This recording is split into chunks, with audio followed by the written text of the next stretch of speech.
Hello guys, ఎలా ఉన్నారు మీరంతా? ఇవాళ నేను ఒక పౌడర్తో వచ్చేసానండి. ఏం పౌడర్ అనుకుంటున్నారా? చూడండి, కరివేపాకు అండి. అందరి ఇంట్లో అవైలబుల్గా ఉంటుంది. దీంతో పౌడర్ ఎలా చేసుకోవాలో నేను చూపిస్తాను. చూసేస్తామా? కావాల్సిన పదార్థాలు ధనియాలు 3 టేబుల్ స్పూన్స్, మినపప్పు 4 టేబుల్ స్పూన్స్, శనగపప్పు 3 టేబుల్ స్పూన్స్, జీలకర్ర 2 టేబుల్ స్పూన్స్, ఆయిల్ ఫ్రై చేస్తానికండి, రెడ్ చిల్లీస్, మరియు చిన్న సైజు చింతపండు, నిమ్మకాయ సైజ్ అంతా, కరివేపాకు ఒక పెద్ద బౌల్ నిండా తీసుకున్నానండి. ఇలా అయితే 2 అండి. ఒక 25 రెడ్ చిల్లీస్ తీసుకున్నానండి. 30 గార్లిక్ అండి, మరియు సాల్ట్ ఈ స్పూన్ మెజర్మెంట్ తీసుకున్నానండి. ఈ స్పూన్ వాడాను నేను మెజర్మెంట్ కోసం. మరి లెట్స్ గెట్ స్టార్టెడ్. ముందుగా స్టవ్ వెలిగించుకోండి.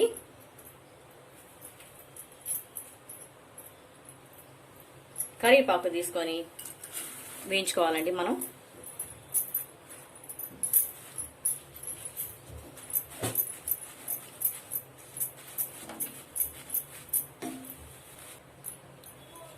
కరివేపాకు 2-3 నిమిషాలు లేదా 5 నిమిషాలు సిమ్లో పెట్టి వేయించుకోండి. చూడండి,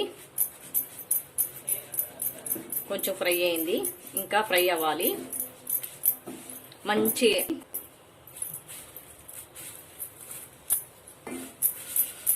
కొంచెం ఫ్రై అవ్వాలండి.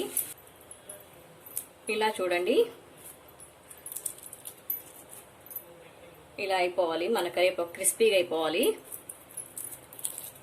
అప్పటి వరకు వేయించండి.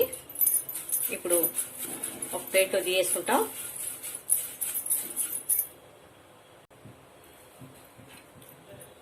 ఇప్పుడు ధనియాలు డ్రై రోస్ట్ చేసుకోండి. సిమ్లో పెట్టుకొని వేయించుకోండి.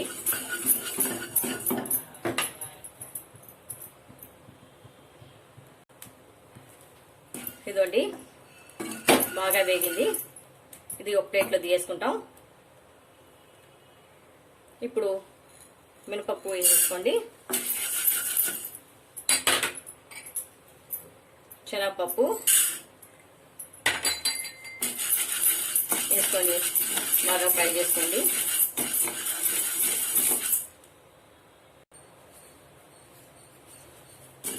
బాగా వేగుతున్నాయి.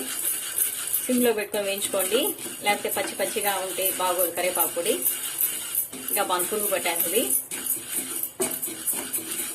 కలర్ చేంజ్ అయ్యే వరకు వేయించుకోండి. చూడండి, వేగింది. ఇప్పుడు జీలకర్ర వేసుకోండి.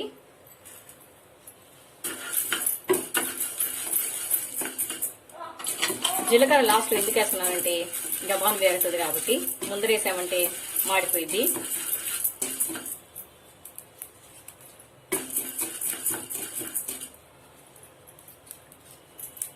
చూడండి, చిట్పట్లాడుతుంది. ఇంకా 1 నిమిషం తర్వాత ప్లేట్లో తీసుకుంటామండి. ఇప్పుడు 1 టేబుల్ స్పూన్ ఆయిల్ వేసుకోండి. రెడ్ చిల్లీస్, మిరపకాయలు వేసుకోండి.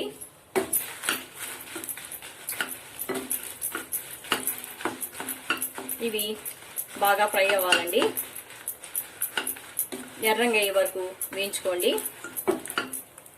మాడనివ్వద్దండి. మాడనేయకుండా ఫ్రై చేసుకోండి. మిరపకాయలు బాగా వేగినాయండి. చూడండి, ఇలా వేగితే సరిపోతుంది. ఇప్పుడు స్టవ్ కట్టేసుకోండి. ఇవన్నీ చల్లారబెట్టుకోవాలండి.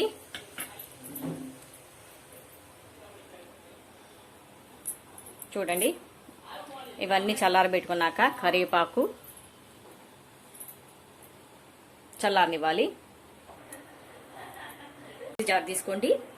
మిక్సీ జార్లో ధనియాలు, జీలకర్ర, మినప్పప్పు, శనగపప్పు వేసేసుకోండి.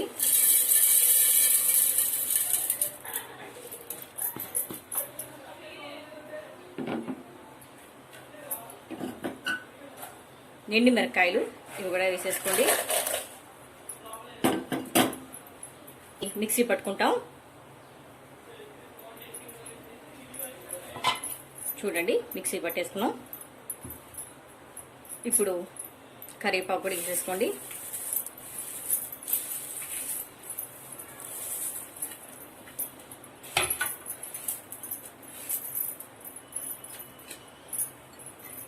సాల్ట్, రుచికి సరిపడా సాల్ట్ వేసుకోండి. నేనైతే 2 టేబుల్ స్పూన్స్ వేస్తున్నాను. ఇది కూడా గ్రైండ్ చేసుకుంటాం. చూడండి, దీంట్లో చింతపండు కూడా వేసుకొని ఒకేసారి గ్రైండ్ చేసుకోండి. ఇప్పుడు వెల్లుల్లి కూడా వేసేసుకోండి. ఇది కూడా గ్రైండ్ చేసుకోండి.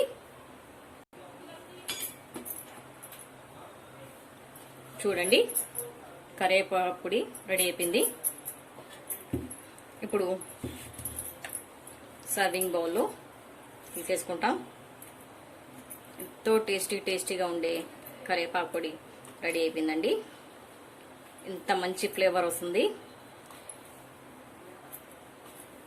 ఇది అన్నంలోకి, వేడి అన్నంలోకి సూపర్గా ఉంటుందండి. సర్వింగ్ బౌల్ తీసుకున్నాం. ఎంతో టేస్టీగా ఉండే ఈ కరివేపాకు పొడి రెడీ అయిపోయిందండి. ఇంకెందుకు ఆలస్యం, మీరు కూడా ట్రై చేయండి. కమెంట్స్లో రాయండి ఎలా కుదిరిందని. నా ఈ వీడియో నచ్చినట్టయితే లైక్ చేయండి, షేర్ చేయండి, సబ్స్క్రైబ్ చేయడం మర్చిపోకండి. Thank you for watching.